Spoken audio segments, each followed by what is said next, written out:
Hello दोस्तों, नमस्कार। GK Educare point में आपका स्वागत है। चलिए दोस्तों, वनडे एग्जाम से जुड़े हुए जो महत्वपूर्ण ऑब्जेक्टिव प्रश्न है उन प्रश्नों को देखते हैं। तो चलिए शुरू करते हैं। पहला प्रश्न है, भारत में पर्यावरण संरक्षण अधिनियम कब पारित किया गया था? तो इसका सही उत्तर है ऑप्शन सी, 1946 ईस्वी में भारत के पर्यावरण के संरक्षण से संबंधित अधिनियम पारित किया गया था।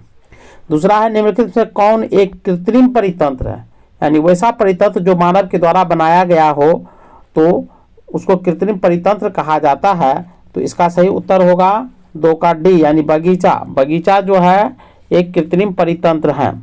आगे बढ़ते हैं। निम्नलिखित में से कौन सर्वाधिक ग्रीन हाउस इफेक्ट करती है? तो सर्वाधिक ग्रीन हाउस इफेक्ट जो करती है वो करता है जलवाष्प ए। हालांकि CO2 भी करता है, मीथेन भी करता है और ओजोन भी करता है, लेकिन सबसे ज़्यादा जो करता है वो करता है जलवाष्प। आगे है, भारत के मुख्य भूमि का दक्षिणतम बिंदु है। तो दक्षिणतम पॉइंट की नहीं कहा गया है, दक्षिणतम मुख्य भूमि का कहा गया है। तो इसका सही उत्तर होगा 4 का बी, कन्याकुमारी।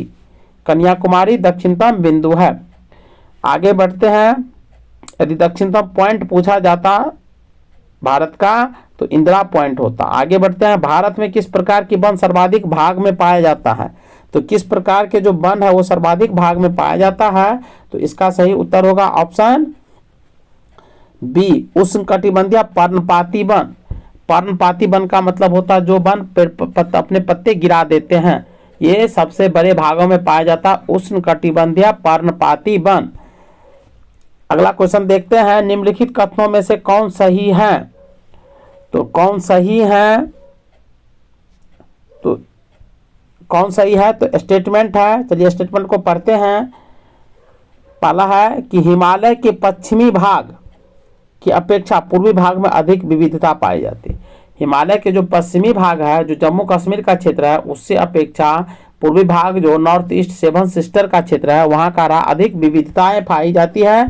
दूसरा स्टेटमेंट है, हिमालय के पश्चिमी भाग की अपेक्षा पूर्वी भाग की चौड़ाई अधिक है। हिमालय की जो पश्चिमी भाग है जो जम्मू कश्मीर के क्षेत्रों में है उनके अपेक्षा पूर्वी भाग की चौड़ाई अधिक है। तो 6 का सही उत्तर जो है करा कौन सा सही है? तो इसका सही उत्तर ए, केवल 1 सही है, जबकि यानी पहला स्टेटमेंट सही है लेकिन दूसरा स्टेटमेंट जो है वो गलत है। चलिए आगे बढ़ते हैं। करा अरब सागर में गिरने वाली भारत की सबसे बड़ी प्रायद्वीपीय नदी कौन सी है? प्रायद्वीपीय नदी का मतलब हो गया दक्षिण भारत की नदियों की बात की जा रही है। करा है दक्षिण भारत की कौन सी नदी है जो अरब सागर में गिरने वाली सबसे बड़ी प्रायद्वीपीय नदी है, सबसे बड़ी है?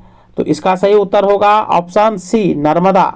नर्मदा जो है अपना जल अरब सागर में गिराती है, क्योंकि हम जानते हैं जो प्रायद्वीपीय भारत का जो मालाबार तट है वो ऊंचा है और जैसे कि आप देखेंगे मुंबई का जो क्षेत्र है इधर ऊंचाई अधिक है, जबकि उड़ीसा के साइड में ऊंचाई कम है। तो मुंबई साइड से जो भी नदियां निकलती है वो अपना जल बंगाल की खाड़ी में गिराती है, बे ऑफ बंगाल में गिराती है। लेकिन प्रायद्वीपीय भारत मध्य से एक नदी निकलती है, उसका नाम है नर्मदा, और वो अपना जल जो है अरब सागर में गिराती है और सबसे बड़ी नदी भी है जो अरब सागर में अपना जल गिराती है। आगे है, चाय की खेती के लिए निम्नलिखित में से कौन सी मिट्टी सबसे उपयुक्त है? चाय की खेती किस मिट्टी पर सबसे अच्छी तरह से हो सकती है? तो इसका आंसर होगा ऑप्शन ए, अम्लीय मिट्टी, यानी जिसका pH स्केल 7 से कम हो। चलिए आगे बढ़ते हैं।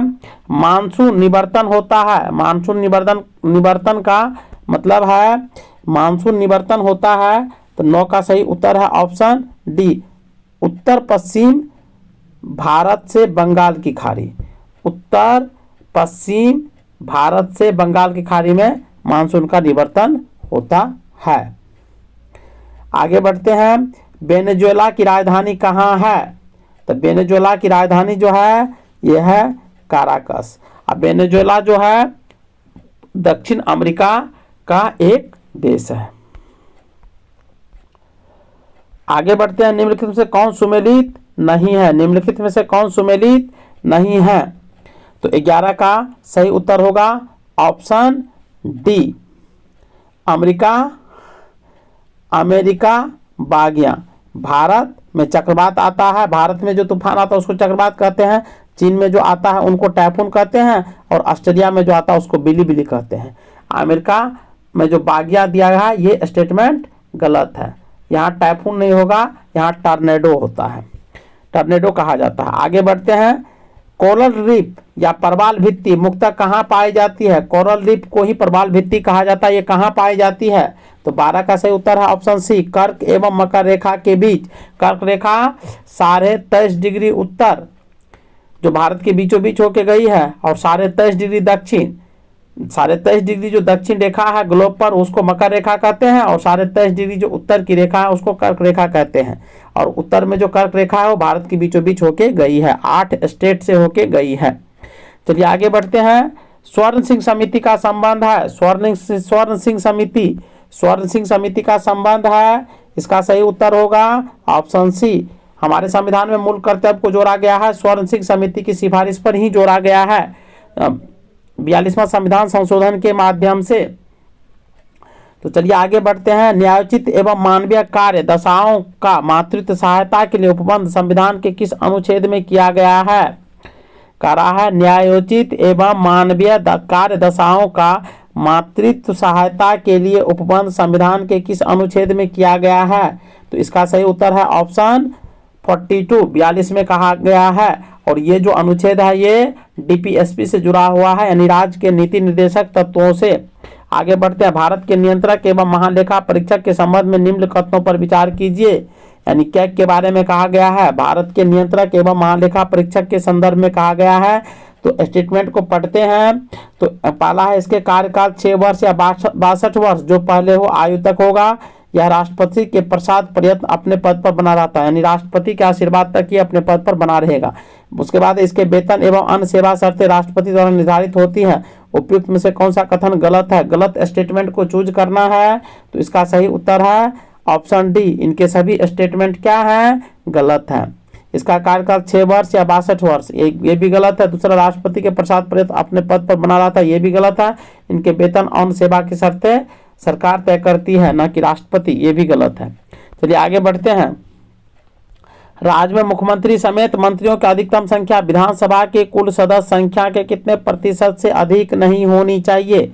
राज्य में जो मुख्यमंत्री बनते हैं और उसके साथ जो अन्य मंत्री शपथ लेते हैं और जो बनते हैं, तो कह रहा है कि मुख्यमंत्री के साथ साथ जो मंत्रियों की जो अधिकतम संख्या है वो विधानसभा के जो कुल सदस्य होते हैं, सभी राज्यों में विधानसभा के सदस्यों की संख्या अलग अलग निर्धारित की गई है, उनके कितने प्रतिशत से अधिक नहीं होना चाहिए? तो इसका सही उत्तर है ऑप्शन सी, यानी 15% से अधिक नहीं होनी चाहिए। आगे है रिट जारी करना उच्चतम न्यायालय के किस क्षेत्राधिकार में आता है? 5 प्रकार की रिट हमारे संविधान में दिया गया है। परमादेश, प्रतिषेध, अधिकार परीक्षा, अधिकार उत्प्रेषण और उत्प्रेषण और 2 हैं।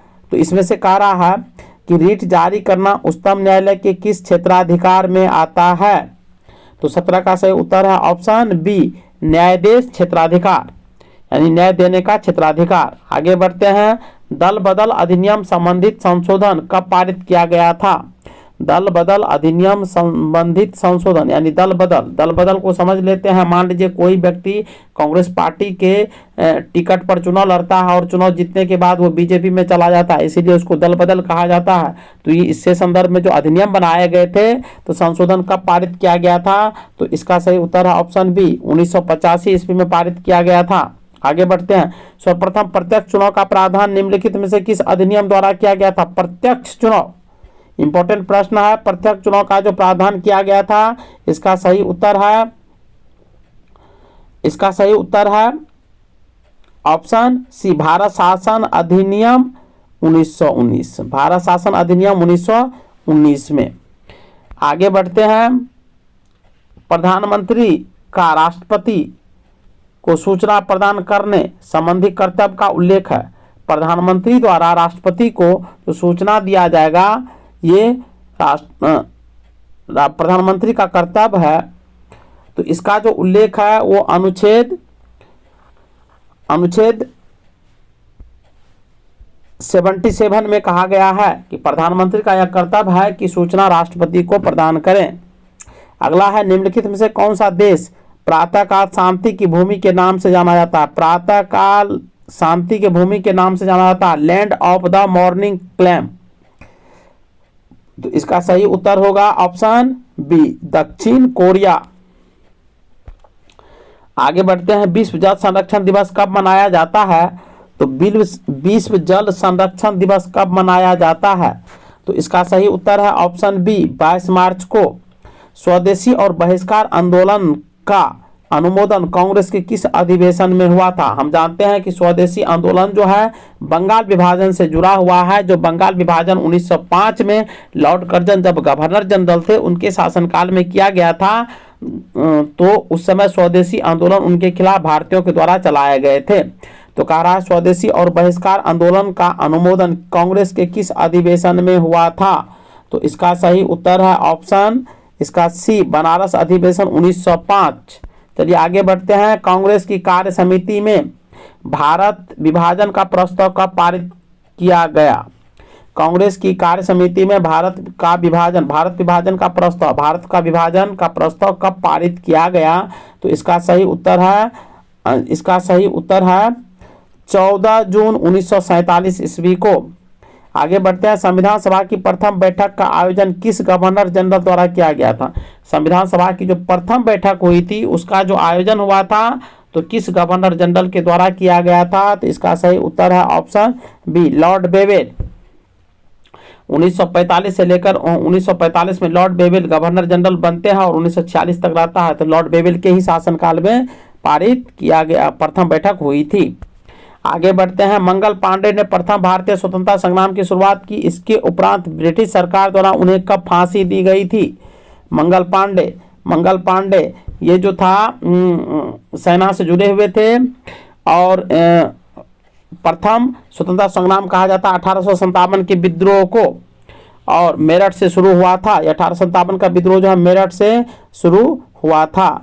तो मंगल पांडे, तो इसका सही उत्तर है ऑप्शन सी 8 अप्रैल 1857 भारतीय स्वतंत्रता संग्राम की शुरुआत की। इसके उपरांत ब्रिटिश उन्हें फांसी दी गई थी 8 अप्रैल 1857, क्योंकि मंगल पांडे ही एक ऐसा सिपाही था जो सबसे पहले एनफील्ड राइफल जो ब्रिटिश सरकार के द्वारा सेना के लिए उपयोग में लाया गया था जनवरी 1857 में, उसको चलाने से इनकार कर दिया था। बाद में भारत के जितने भी सिपाही ब्रिटिश सेना में भर्ती थे सभी ने एनफील्ड राइफल को चलाने से मना कर दिया और इसी के बाद भारत में 1857 का विद्रोह भड़क जाता है। चलिए आगे बढ़ते हैं, वहाबी आंदोलन का प्रमुख क्षेत्र नहीं रहा, यानी कौन सा क्षेत्र था जो वहाबी आंदोलन से जुड़ा हुआ नहीं था? तो ऑप्शन के अकॉर्डिंग आपको देखना होगा। तो इसका सही उत्तर होगा सी असम, बंगाल संयुक्त प्रांत, ये सब था। बिहार में इसका ज़्यादा प्रभाव रहा था वहाबी आंदोलन का। आगे बढ़ते हैं, पुस्तक एरिया ऑफ डार्कनेस के लेखक हैं। पुस्तक एरिया ऑफ डार्कनेस के जो लेखक हैं इसका सही उत्तर होगा ऑप्शन ए BS नयपाल। आगे बढ़ते हैं, सूची 1 सूची 2 को सम्मिलित कीजिए। सूरत की संधि, अब संधि दिया हुआ है और इसकी ईस्वी दिए गए हैं। चलिए इन प्रश्नों को देखते हैं। सूरत की संधि कब हुई थी? तो सूरत की संधि हुई थी, इसका जो सही उत्तर है इसका सही उत्तर होगा ऑप्शन सी यानी ए का चौथा। सूरत की संधि हुई थी 1775 में, पूना की संधि हुई थी 1817 में, पुरंदर की संधि हुई थी 1665 में और देवगांव की संधि हुई थी 1803 ईस्वी में। निम्नलिखित में से किस ग्रंथ से गुप्त काल के बारे में जानकारी मिलती है? गुप्त काल के बारे में जो जानकारी मिलती है इसका सही उत्तर है ऑप्शन ए मच्छिकट्टिकम। आगे बढ़ते हैं, कलिंग शासक खारवेल किस धर्म का अनुयायी था? तो कलिंग शासक जो था खारवेल ये चैदी वंश से जुड़े हुए थे और ये जो धर्म को मानते थे इसका धर्म था जैन धर्म। जैन धर्म को ये संरक्षण दिया था। खारवेल बहुत ही योग्य शासक थे और अशोक ने इसी को हराया था। चलिए आगे बढ़ते हैं, भीतरी स्तंभ अभिलेख किस शासक से संबंधित है? भीतरी स्तंभ अभिलेख किस शासक से संबंधित है? तो इसका सही उत्तर है ऑप्शन बी स्कंदगुप्त गुप्त वंश के शासक थे। दक्षिण भारत में स्थित कैलाशनाथ मंदिर किस शासकों के द्वारा निर्मित है? तो कैलाशनाथ मंदिर जो निर्मित है, इसका सही उत्तर है ऑप्शन बी, यानी पल्लव वंश शासन किया था और उनके काल में ही कैलाशनाथ मंदिर का निर्माण किया गया था। आगे बढ़ते हैं। सिकंदर की मृत्यु के बाद भारत में अपनी गर्दन से दास्ता का जुआ उतार फेंका, साथ ही अपने गवर्नरों की हत्या कर दी। इस मुक्ति युद्ध का नायक था सेंड्रोकोटस था। चंद्रगुप्त के विषय में यह किसने लिखा है? तो इसका सही उत्तर है बी, एरियन ने लिखा है। आगे हैं कि ध्वनि का प्रभाव मानव के मस्तिष्क में संवेदन कितने समय तक रहता है, यानी ध्वनि जो कोई सुनाई देती है तो कितने समय तक उसका प्रभाव मानव के दिमाग में रहता है? तो इसका सही उत्तर है ऑप्शन बी, 1/10, यानी 1/10 सेकेंड का मतलब है 1 सेकेंड का 10वां भाग, जो मान लीजिए जितना समय होता उतने समय तक रहता है। आगे बढ़ते हैं। नेत्र में प्रवेश करने वाले प्रकाश की मात्रा का नियंत्रण निम्नलिखित में से किस अंग द्वारा होता है? हमारे आंख में जो प्रकाश की मात्रा प्रवेश करती है उसका नियंत्रण कौन करता है? आंख का वह कौन सा पार्ट है? तो इसका सही उत्तर होगा ऑप्शन डी, आइरिस ही करता है। आइरिस करता है। रक्त की अशुद्धियां किस अंग में जाकर छनती है? हमारी जो ब्लड होता है, ब्लड का जो फिल्टर होता है, वो ब्लड फिल्टर कहाँ होता है? हमारे बॉडी में। तो इसका सही उत्तर है ऑप्शन बी, ब्रीकक यानी किडनी। मानव के शरीर में 2 किडनियां होती है और किडनी को ही नेफ्रॉन की इकाई कहा गया है। चलिए आगे बढ़ते हैं। रक्त का कितना प्रतिशत भाग प्लाज्मा होता है? तो रक्त में जो रक्त का कितना प्रतिशत भाग प्लाज्मा होता है? तो इसका सही उत्तर है ऑप्शन सी, 55 से 60% जो भाग होता है रक्त का उसे प्लाज्मा ही होता है। आगे बढ़ते हैं। एक पौधे पर पुष्पन होने के लिए उत्तरदायी हार्मोन है। एक पौधे पर जो फूल लगेंगे, पुष्प लगेंगे, उसके लिए कौन से हार्मोन है? तो इसका सही उत्तर है ऑप्शन डी, यानी फ्लोरिजिन। ऑक्सिन, साइटोकाइनिन, जिबरेलिन 5 हार्मोन्स होते हैं, ये पौधे में पाए जाते हैं, पेड़ पौधे में। तो फ्लोरीन जो होता है वो पुष्प लगने के लिए जिम्मेदार होता है। आगे बढ़ते हैं। इंद्रधनुष किसके कारण होता है? इंद्रधनुष किसके कारण होता है? तो इसका सही उत्तर है ऑप्शन डी, परावर्तन और अपवर्तन के कारण इंद्रधनुष दिखाई देते हैं। एक ही पदार्थ के अणुओं के बीच कार्यकारी आकर्षण बल को क्या कहा जाता है? एक ही पदार्थ के अणुओं के बीच कार्यकारी आकर्षण बल को क्या कहा जाता है? तो इसका सही उत्तर है सहसंजक बल। आगे बढ़ते हैं। किसी अभिक्रिया में भाग लेने वाले पदार्थ क्या कहलाते हैं? तो किसी अभिक्रिया में भाग लेने वाले पदार्थ जो है वो अभिकारक कहलाते हैं। क्षारक को जल में घोलने पर क्या मुक्त होता है? क्षारक को जल में घोलने पर क्या मुक्त होता है? तो इसका सही उत्तर है क्षारक को जल में घोलने पर क्या मुक्त होता है? तो OS- आयन। आगे है। नींबू के रस का pH मान होता है। नींबू के रस का pH मान होता है 2.2, यानी ये अम्लीय होता है, एसिडिक होता है। आगे बढ़ते हैं। बादल और वायुमंडल का तैरना किस कारण होता है? बादल और वायुमंडल का तैरना किसके कारण होता है? तो इसका सही उत्तर होगा श्यानता के कारण, पृष्ठ तनाव के कारण, सरफेस टेंशन। आगे बढ़ते हैं। छाया में पनपने वाले पौधे को क्या कहते हैं? जो पौधे छाया में पनपता है उसको कहते हैं सियोफाइटस। छाया में पनपने वाले पौधे को कहते हैं सियोफाइटस। मेहरीन अंतर्राष्ट्रीय सीमा रेखा किन 2 देशों के बीच है? मैनरहीन अंतर्राष्ट्रीय सीमा रेखा किन 2 देशों के बीच है? तो 47 का सही उत्तर होगा ऑप्शन ए, रूस एवं फिनलैंड के बीच है मैनरहीन अंतर्राष्ट्रीय सीमा रेखा। रूस ही एक ऐसा देश है जो 2 महादेशों में फैला हुआ है, एक है यूरोप और दूसरा है एशिया। आगे बढ़ते हैं। जैव विविधता दिवस निम्नलिखित में से किस दिन मनाया जाता है? तो जैव विविधता दिवस मनाया जाता है, जैव विविधता दिवस 22 मई को मनाया जाता है। आगे बढ़ते हैं। राष्ट्रीय खाद्य सुरक्षा मिशन की शुरुआत किस वर्ष की गई थी? राष्ट्रीय खाद्य सुरक्षा मिशन की शुरुआत की गई थी